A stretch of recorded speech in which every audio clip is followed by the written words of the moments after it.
This episode is brought to you by Shopify and Brevo. Do you want to level up your marketing fast? Meet Brevo, an all-in-one marketing and CRM platform that helps you to run email and SMS campaigns, manage leads, and automate follow-ups. Plus Aura, Brevo's AI assistant, helps you write smarter campaigns and optimize performance. Start free or use code ANYTHING50 to save 50% on starter and standard plans for the first 3 months of an annual subscription at brevo.com/anything. Shopify makes it easy to sell online and in person with customizable templates, built-in AI tools, and built-in marketing to help you reach your customers faster. The all-in-one commerce platform to start, run, and grow your business. Start your $1 per month trial today at shopify.com/Kwame. That's shopify.com/KWAME. Today's episode is going to hit home for a lot of people because we're talking about something that we all deal with but rarely understand: high conflict personalities. You know those conversations that spiral no matter what you say?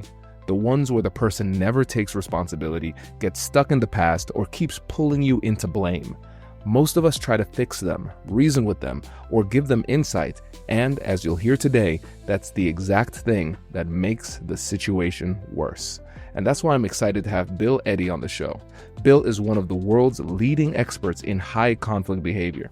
He's a lawyer, a therapist, a mediator, and the co-founder of the High Conflict Institute. And he's learned everything he teaches by doing the wrong things first, so the rest of us don't have to.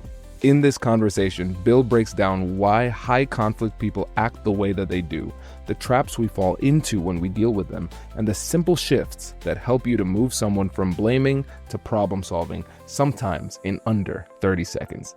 If you've ever felt stuck, overwhelmed, or drained by someone's behavior, this episode will give you a way forward. Bill, thank you for coming on the show.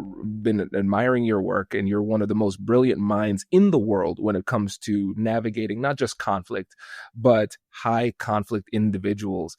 And so I think a fun place for us to start would be not talking about the things that we need to make sure that we do, but instead starting off by talking about what are the biggest mistakes that most people make that we need to avoid. Absolutely. Well, thanks for having me on. And this is one of my favorite things to talk about because I learned everything I teach about high conflict by doing it wrong and learn so I could tell other people, don't do this, don't do that. So the first one is don't try to give upset people or high conflict people insight into their own behavior.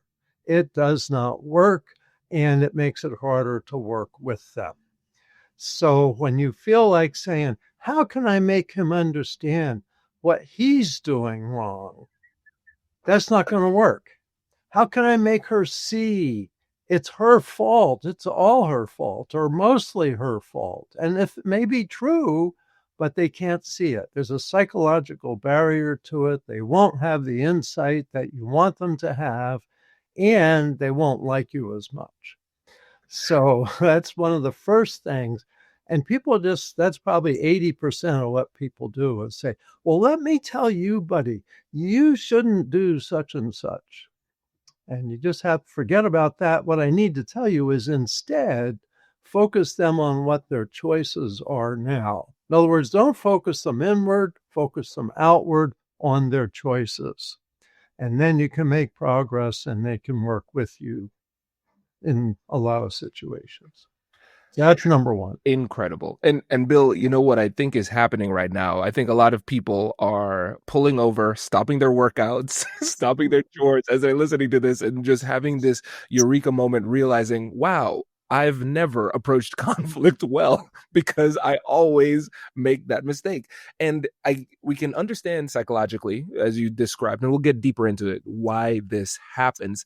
But I think it would be good for us to do a bit of a deep dive psychologically into ourselves and get a better understanding of why it is that we feel so compelled to do this very thing in our tough conversations.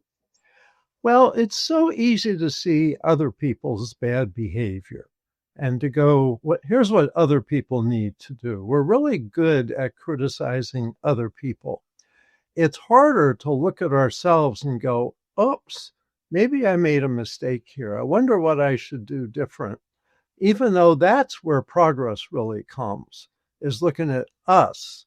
But when we're busy looking at other people, especially if they're high conflict people, which I figure are about 10% of adults and about 20% of major disputes, is we're just seeing they have a lot of behavior that's difficult, a lot of behavior that's a problem.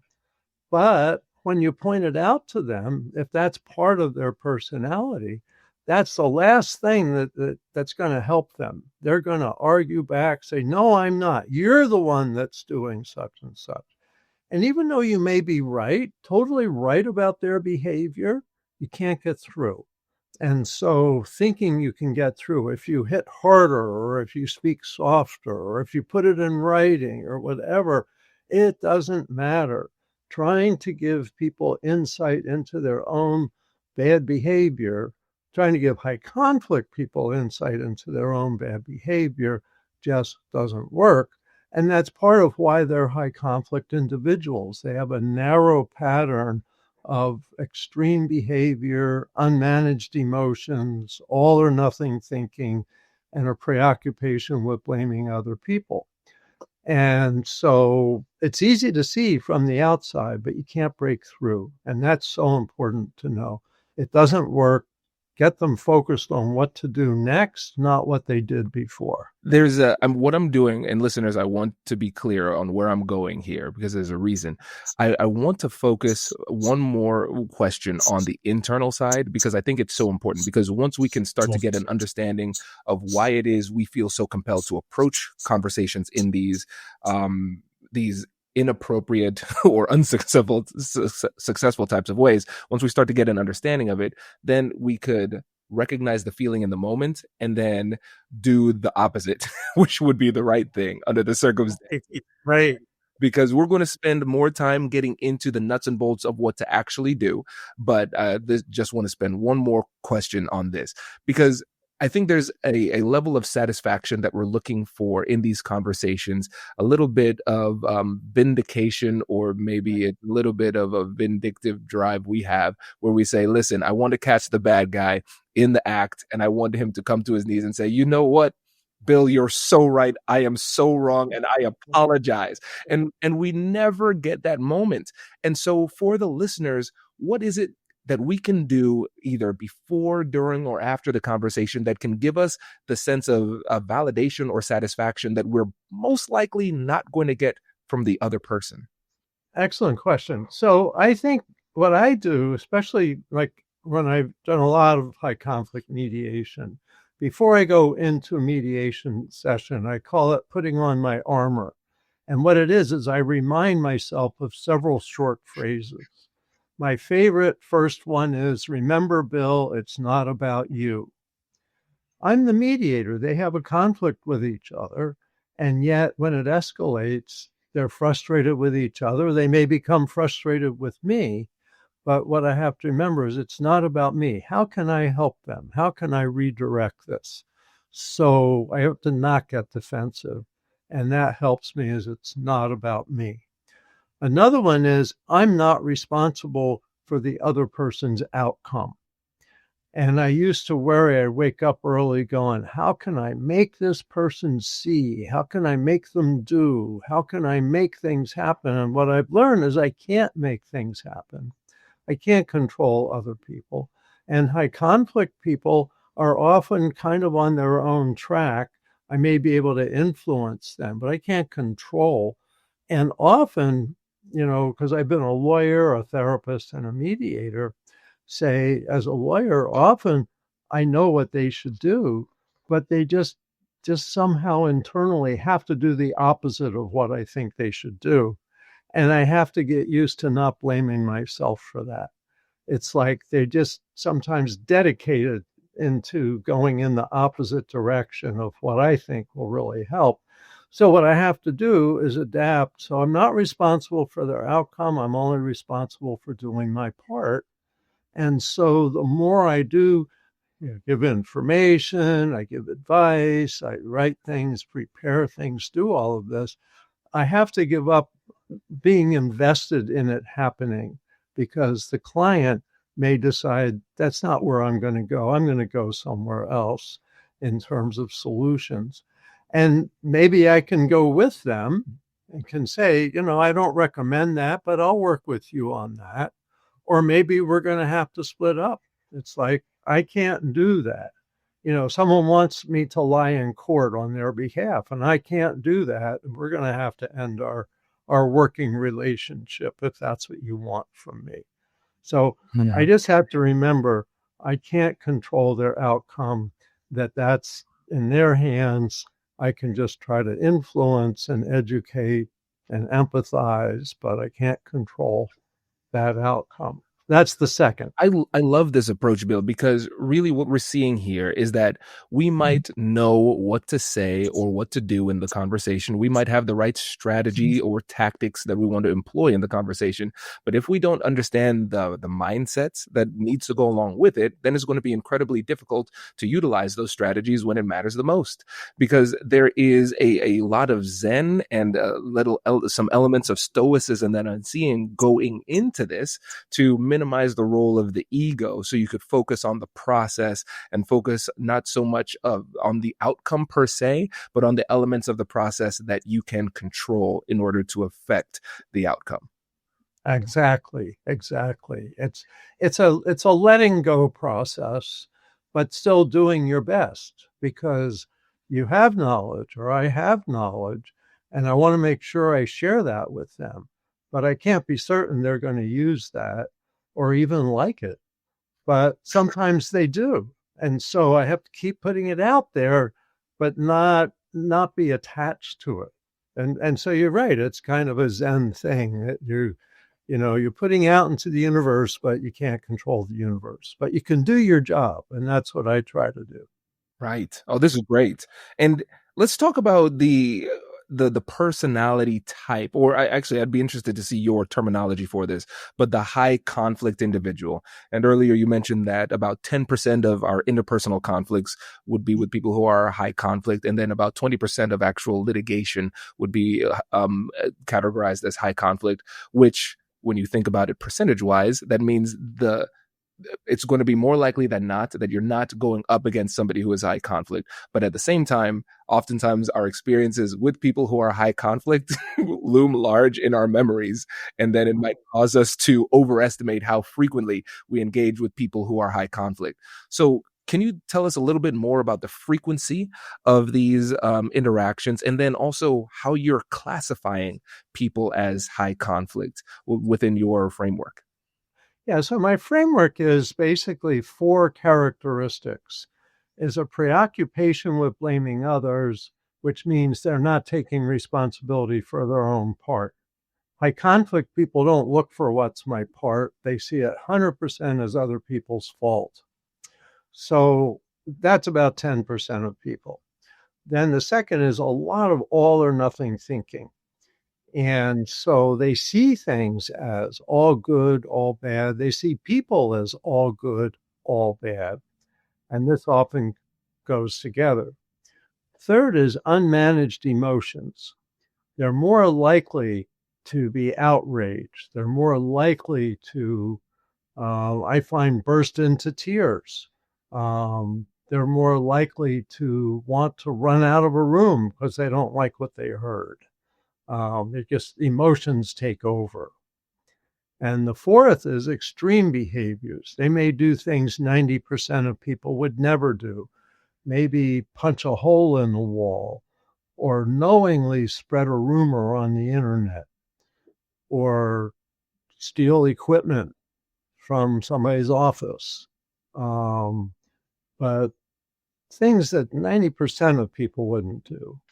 Now, I don't include lying there because everybody lies. They lie to a bigger extent, and may fabricate things that aren't just exaggerations. They may fabricate events that never happened. And that's something else of it that we see. So blame, all or nothing thinking, unmanaged emotions, extreme behavior. So that's kind of the package. I estimate about 10% of adults with that because we don't have research on that, but we do have research on personality disorders. And there's maybe a 50-50 overlap with personality disorders. And we do have research saying about 10% of people have personality disorders, about 10% of adults. And this seems to be worldwide. There's studies done in different countries, what percent have personality disorders. They put the studies together, came up with about 10% of adults worldwide. So that's, if you're looking for a number, but also something that's interesting is this say 20% of legal disputes may take 80% of your time. Yes. And that's what courts and judges, they go, we can figure out child support. We got a computer here. We tell people and they go and they pay the child support and everything happens. But 20% of people go, oh, well, that's not fair. I'm going to appeal that, or I'm going to, fight about something else. And that's what takes up court time. That's what takes up workplace time. Managers, probably 80% of their time spent on 10 or 20% of the people. So while it's a small percent, it can absorb a lot of time. Yes, you're absolutely right. And I think as you're saying this, most listeners are going to be evaluating the relationships and interactions they've had over their life. And they're like, yes, he's 100% correct. And what I love about this, and I think the blend between your legal background and the fact that you were a clinician for many years is bleeding into this, because you've been able to artfully create a profile for somebody who's high conflict that doesn't require actual diagnosis, which is what people often tend to do. Whip out the DSM-5 and say, you know what, this person's borderline. No, you can't do that. And you don't need to in order to utilize this strategy, which I appreciate. Right, exactly. And all the things we recommend, someone has a personality disorder or not, somebody has this one or that one, doesn't matter because you can use all our tips with anybody. So you can avoid, looking for insight. You can avoid trying to change people and still resolve disputes, still negotiate agreements, etc. Absolutely. And let's talk about your approach to this. So let's make it really tangible for the person who's listening and they say, okay, Bill, I'm on board. I've got a person in mind that I need to have an interaction with. And let's say, hypothetically, it's not a person that I could easily remove from my life. Maybe it's somebody in my family, maybe it's a colleague at work, and this is going to be a person that I'm going to have to interact with consistency, and there's a specific conversation coming up. How should we approach those conversations with the high conflict people in our lives? The number one thing I would say is make the focus on the future. And this is where high conflict people try to pull you into the past. They have past grievances. You shouldn't have done that. I was right to do this. Also, don't get pulled into trying to rework emotions. So I mentioned things to avoid: insight, the past, and emotions. Avoid those things. So really focus on where you want to go. And because of that, I think come in with proposals. Come in with, here's my recommendation or my idea or my suggestion, so that it's concrete and gets people thinking about details rather than about emotions and resentments and all of those kinds of things. So there's been a problem, come in with a solution. And I recommend that to managers, especially new managers. They say, tell your employees, hey, I'm happy to hear about problems. Tell me about problems before they bite me in the butt. But when you tell me about a problem, tell me your proposed solution, because you're on the scene. You're on the front line of the problem. You know what might work. So don't bring me a problem unless you also bring me a proposed solution. This is interesting, Bill, because I'm wondering your perspective on when it comes to different theories of emotion management. So a lot of times we talk about the extension of affect labeling from different therapeutic interventions and how emotional labeling helps to manage emotions. Are we abandoning that for high conflict people, or are we more spending more time pushing towards the future and solutions while still touching on it a little bit? I'm glad you pointed that out. So we don't want to open up emotions for high conflict people because they don't tend to grieve and heal loss and process emotions in a way that can put them behind them. So we don't want to open up emotions. On the other hand, we want to acknowledge emotions. So we have what we call ear statements, statements that show empathy, attention, and respect. I can see your frustration. I hear your pain. I can understand this is disappointing. So we acknowledge emotions, but then we want to move on to problem solving. Because if you acknowledge the emotion and open it up, you get pulled into the past, and high conflict people especially, drown in their emotions because they don't have the ability to grieve and heal them and move past them. So they linger in them. And that's why we say steer clear of opening up emotions and yet acknowledge emotions and then move on. The new year always reminds me of the moment that changed my life. Growing up as a first-generation Caribbean American in small-town Ohio, I learned early what it felt like to be left out. That fear of rejection pushed me to become a people pleaser, someone who avoided conflict and said yes when I should have said no. But everything shifted when I discovered negotiation, because I realized that confidence isn't something you're born with. It's a skill that you build. And that belief is what eventually led me to start the American Negotiation Institute. And here's why I'm telling you this. A lot of people are walking into the new year with an idea that they've been sitting on for a while, something they know they could build but haven't acted on yet. The new year isn't magic. It just gives you permission to start. If that's you, 2026 is a great year to stop overthinking and start building. And the smartest move early on is removing friction. That's why I recommend starting with Shopify. Shopify gives you everything you need to sell online and in person. Millions of entrepreneurs have already made the leap, from first-time founders to global brands. You get hundreds of clean, customizable templates to match your brand. Shopify's built-in AI tools help you to write product descriptions, headlines, and even edit product photos, so you're not stuck staring at a blank screen.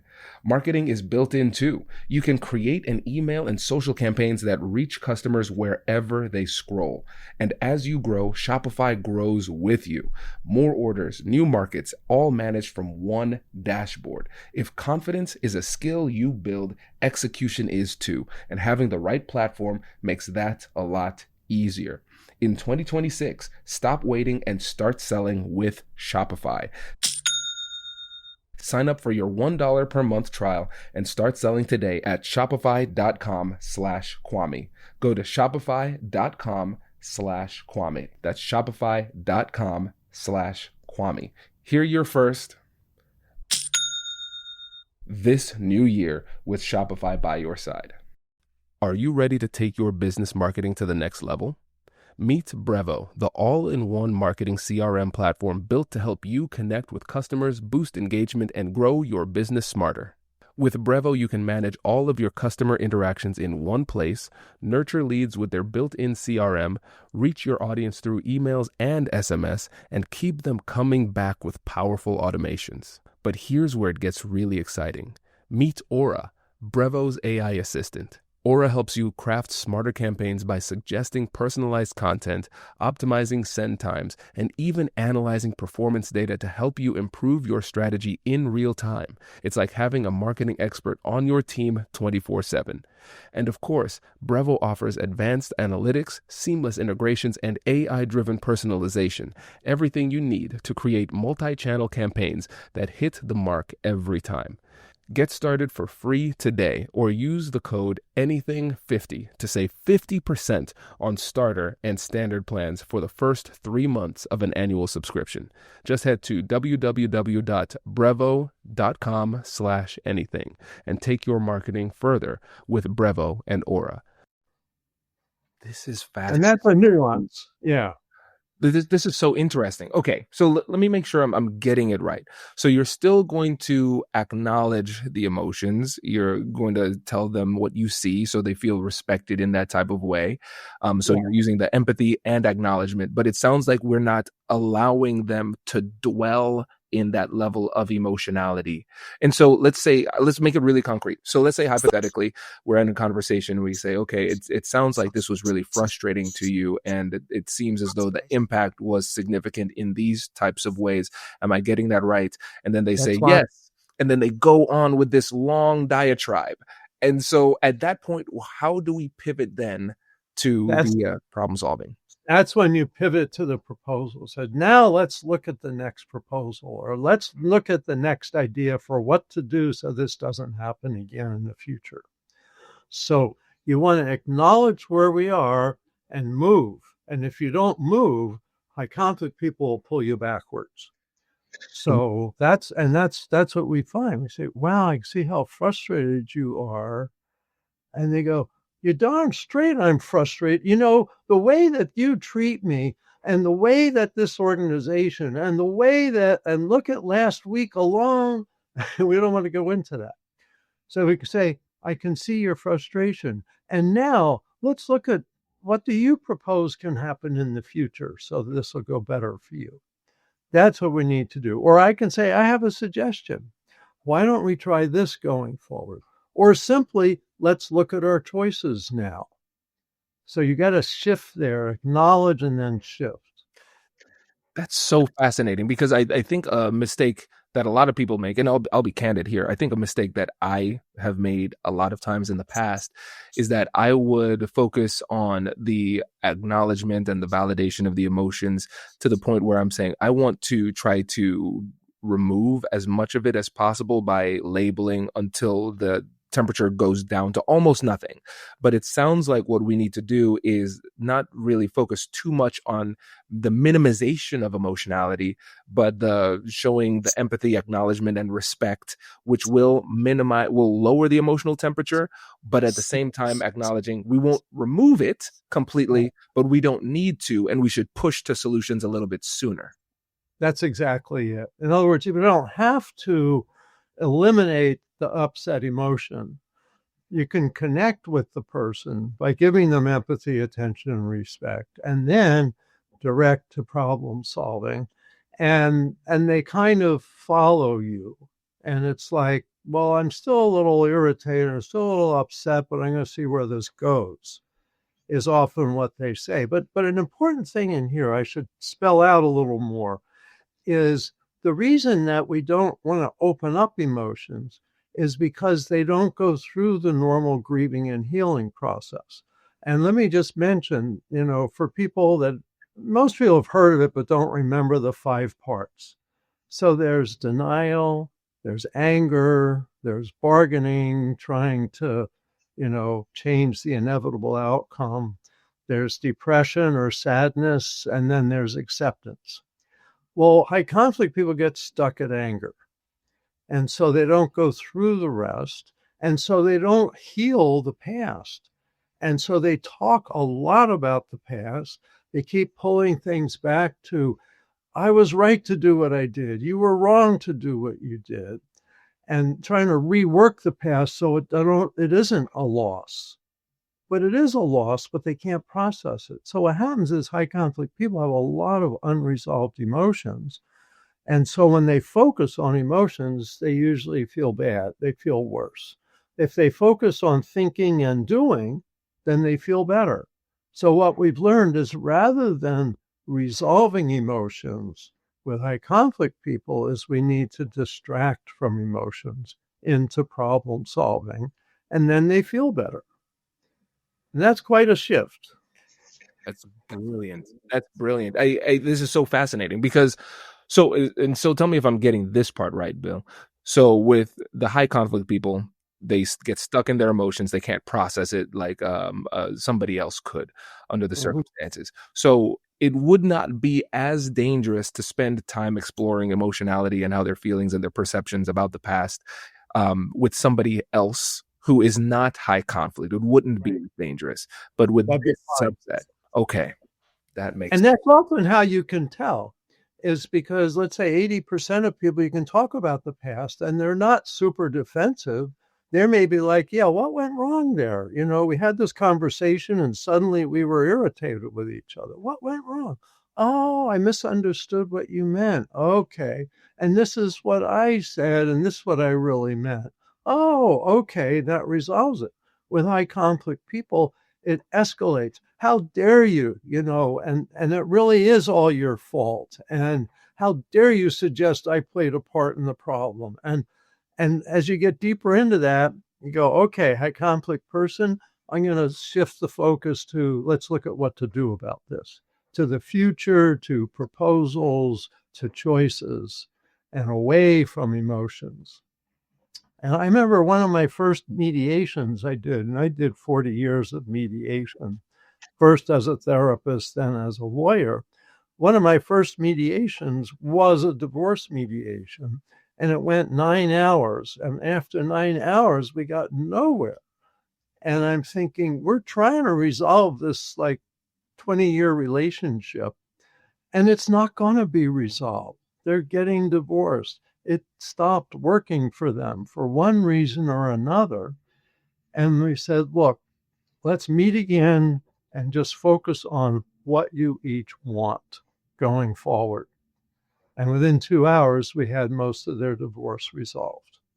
And this was two of us, it was a co mediation team. And I learned so much from that.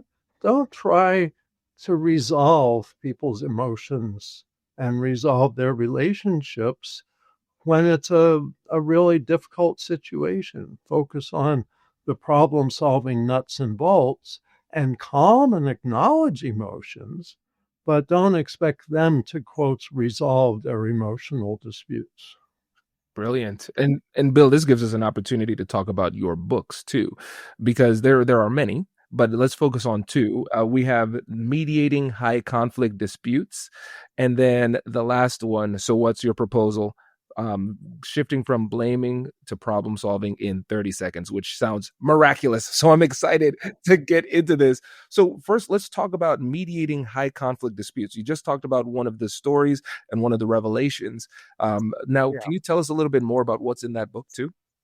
Yeah, it really talks about a whole shift, a whole different structure for resolving disputes with potentially high conflict people. And you can use it with anybody, but especially with high conflict people, it helps to focus on the future, helps to focus on giving people, both people, a lot of empathy, attention, and respect, and not, you know, focusing on the past, not focusing on insight. And so we really keep it future focused. The whole structure is designed. I'm going to, as a mediator, I'm going to help the two of you move forward wherever you are. We're not going to open up the past. I'm not going to ask you to give me an opening statement, which is what a lot of people are used to in mediation or in other negotiations like legal settlement discussion. Let's give an opening statement. This is where we're at. It's great for 80% of people, but with high conflict people, that's where they get stuck. Let's not focus on an opening statement because that's about the past. Let's start by focusing on what your proposals are. What do you think we should do and deconstructing proposals to come to solutions going forward without having to go over the past? People in the dispute know the past. They can use that to make their proposals. And that keeps the focus on really problem solving rather than venting and reworking grievances where people just spin their wheels. Bill, this is revolutionary. This is revolutionary. So I was just in Atlanta talking to the Georgia State Bar to their mediation and ADR committee too. Oh, I spoke to them once. Oh, really? Yeah, Okay, small world. Okay, years so ago. we Yep. were we one of the things that people were talking about a lot was the in their mediation practice the important they were some folks were kind of on the fence on the importance of an opening statement. And I know when I was mediating I did not require opening statements. I just felt like it was unnecessarily combative. um, and when you introduce this framework not just to mediators, I feel like mediators might get it, but Mhm. to the participants, like the litigators, the clients, how do they receive this structural change? Well, I'll start with the litigator. So the lawyers in a mediation, I'll say this, we're not going to start with an opening statement. We're going to focus on your proposals. We'll build an agenda and then get into proposals. And one of the lawyers will invariably say, wait, Bill, don't you need to know the facts of the case? And I'll say, actually, I don't. I'm just the mediator. You folks already know the facts of the case. You can use those facts in forming your proposals. But what I'm avoiding is the fact that they will never, ever agree on the facts of the case. And when I've tried to mediate the facts of the case, it goes nowhere. And with high conflict people, with ordinary people, you can do that, but you don't have to do that. You don't have to do that with anybody. I learned to start, my mediations with this whole proposal focus, and I did it with all of them. I didn't know if they were high conflict or not. And as it became clear they weren't high conflict, I could explore emotions more. I could talk about the past more. But at start, hey, we're going to talk about proposal. People are like, great, I've got one. So it's more efficient, but it's less satisfying for people who can handle emotions, can handle the past, to rework. Maybe there were miscommunications. Maybe there were emotions that can be resolved. Um, so it's designed for that, like 10 to 20%, but can be used with anybody. And that's what the book is about, really. This whole approach, this whole shift. Bill, this is brilliant. And what's funny is so many of the conflicts that we all have. Again, we have this human need to be right. Our ego gets entwined in this. And so when, like you said, the lawyers would say, well, don't you want to hear about the facts? Really, the translation is, don't you want to hear why I'm right and why this other person is a piece of garbage? And that's why it goes nowhere. Exactly. And it makes me wonder how many of our conversations in our personal lives struggle just simply because we are arguing over memory. And for me, when I studied psychology, I remember one of the most terrifying things was just how fallible human memory is. Not only is it fallible, but it's incredibly biased. And every time we try to access the memory, it gets warped more and more in our favor. And then the other person is doing the same thing. And we're just essentially arguing over imagination, when the only thing that we can have any control over going forward is the future. And that's what we care about. But we get so stuck in the past to our collective detriment. Right, right. And it's also entertaining. A lot of our entertainment, movies, TV, dramas, are about the past and arguments about the past. And our whole culture, in many ways, likes to pull us towards the past and pull us apart because that's more exciting. Solving problem, there's no hit shows about mediation, but there's hit shows about marshals and FBI and detective, about things going wrong instead of about things working out and resolving. And I think we have that in our culture, and it's spilled into real life. We're actually reenacting a lot of what we see on TV. One time I was doing a mediation and someone said, I can't believe you said what you said. I'm leaving. And they stormed out of the mediation room. Of course, when that happens, I always say, we're taking a break. We'll be back in 15 minutes. And a lot of the time they come back. But one day I realized, so I've seen this movie before. Where did I see this? And I realized most sitcoms on TV include a moment where someone storms out of the room. And that's where we've been trained in this. You're so right. You're so right, Bill. It's funny. It's really monkey see, monkey do. And at the end of the day, we're just higher level primates, and we operate in large part just by mimicry. And to your point, when it comes to the media, I was in talks with a TV station. I'll leave it unnamed. For a potential reality TV show, a conflict resolution based show. And Wow. I got really far in the process, met with the execs and everything. And they said, "Hey, we love you on camera. It looks really great. You have great charisma, but we don't think that you'll hold the drama long enough. In other words, we don't think that you will allow this toxic conflict to fester long enough for us to get ratings." So, Right. Right. They want the conflict. Don't spend so much time on resolving it. exactly. That's it. Yeah. It's so funny, but it's so human. And also, before we get Simone in, I have one other question too. So let's say somebody is facing this challenge where they're talking to somebody who's high conflict, and right now they're just stuck in their emotion. And again, we've kind of touched on this, but I wanted to answer it through the frame of the other book too. How do we get them from blaming to problem solving in 30 seconds? Because that sounds amazing. Yeah. Well, that's where the whole focus, you just shift by just jumping in and saying, so what's your proposal? So someone says, you never did this. You never did that. You always did this. You always do that. And you go, okay, so then what's your proposal? And so when people shift from defending and arguing to proposing, it's a different part of the brain.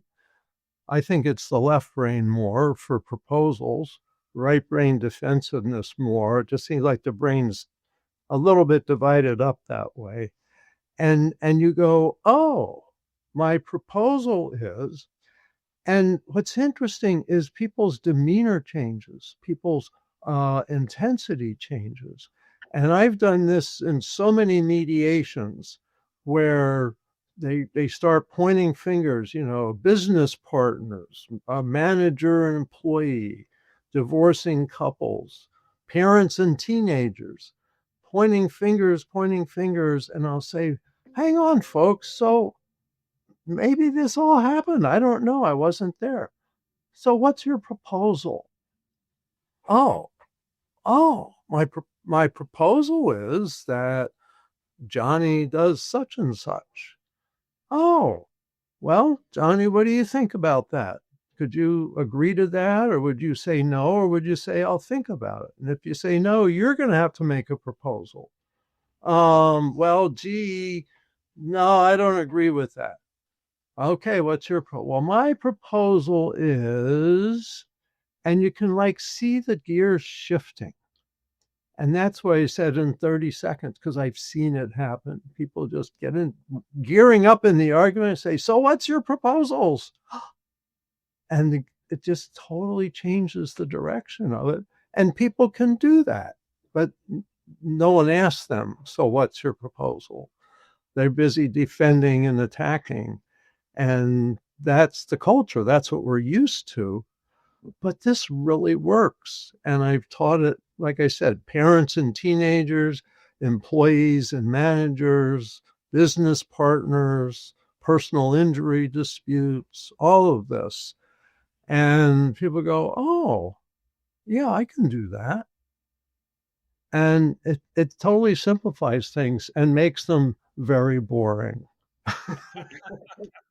And boring is exactly what we're looking for here. Exactly. I'm getting a chance to train judges more these days. How do we talk to the high conflict litigants? And I don't tell them what decisions they should make. I talk about how to present your decisions, how to listen, how to talk. And they like this. And the thing I tell them is your goal should be to have a boring courtroom because people are frustrated by high conflict cases. It's because the disputants want what they see on TV. And what you want to do is manage the dispute to the point that it's boring. And then you don't have people keep coming back to court to complain about the prior decision. If it's a boring courtroom, they don't get the emotional fix. And some people go to court for an emotional fix. They love the conflict. You're so right. You're so right. Okay, I could keep on flowing forever, but I want to make sure that we get Simone in here because he's been waiting patiently. So, Simone, what's coming to mind for you? I have a question about the targets of blame. So not about the high conflict person, but the person who's on the other side. So is there a characteristic or a mindset that that person has why she's being chosen by the maybe a narcissist or the high conflict person? Yeah. So what seems to happen is high conflict people have to have a target of blame because they can't look at their own part in the problem and they're not happy. And so to make things better, they need other people to change, or so they think. And so I have to figure out who's causing my problem. With me in divorce mediation, it's easy because it's always the other spouse.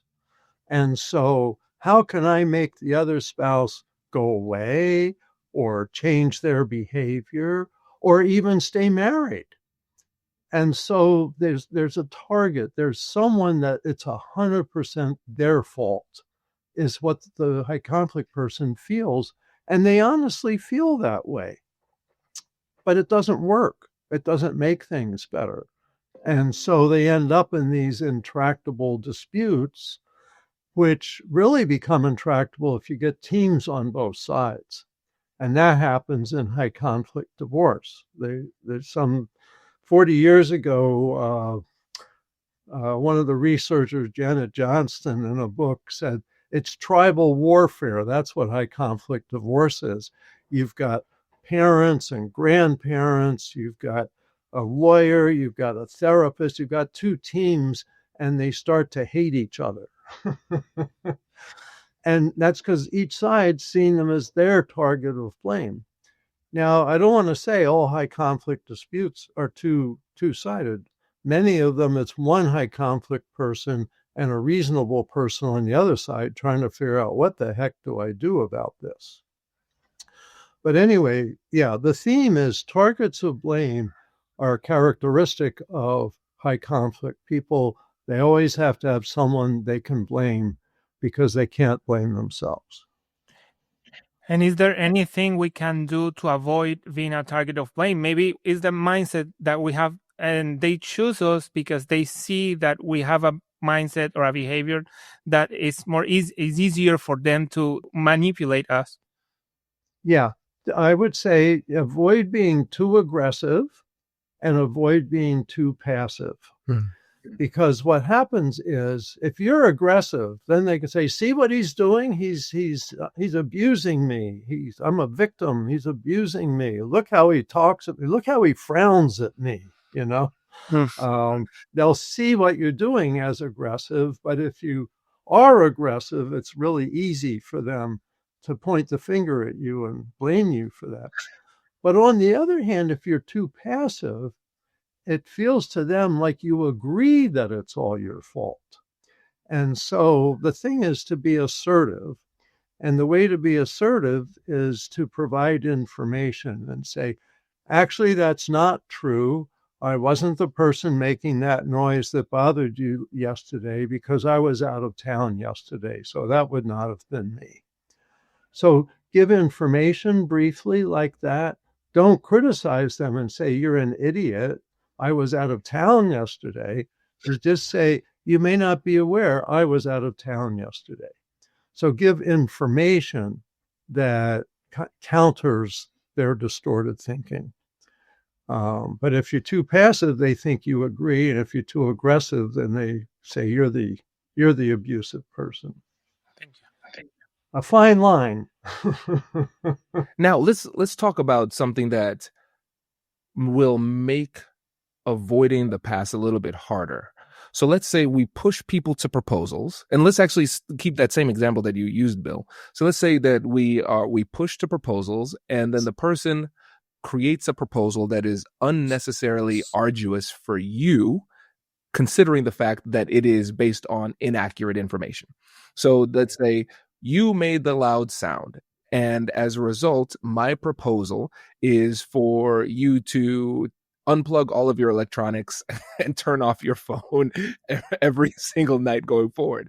And now, in order to kind of combat that, do we need to wrestle with the factual inaccuracy of the past, or do we still just stick with our proposal? See, I would suggest you just say, no, I'd say no to that. Now I've got another proposal. And that, see, it's the attack and defend piece that we don't need. We just drop that out of the picture and stay focused on problem and solution. And say, I wasn't there yesterday, so that wouldn't have been me. Perhaps you might, if it was disruptive to your work, you might ask around who was around yesterday, and if any of them had a loud radio on, or if they were on the phone, or, kind of find out where the problem is so that you can solve that. Maybe somebody was on the phone and they were talking too loud and they didn't realize that you were there. Maybe there's a way to solve that. Maybe when you're there, they should do their phone calls down the hall or something like that. In other words, by keeping it so problem-solving focused, you keep that emotional escalation out of it.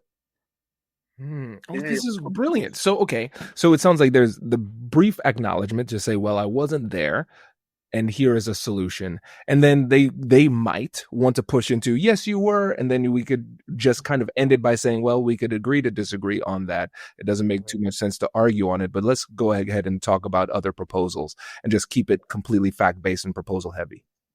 That's exactly it. Exactly. And that's where a mediator can be real helpful, because they keep redirecting it to, let's stick with the proposal, the questions about it, new proposals.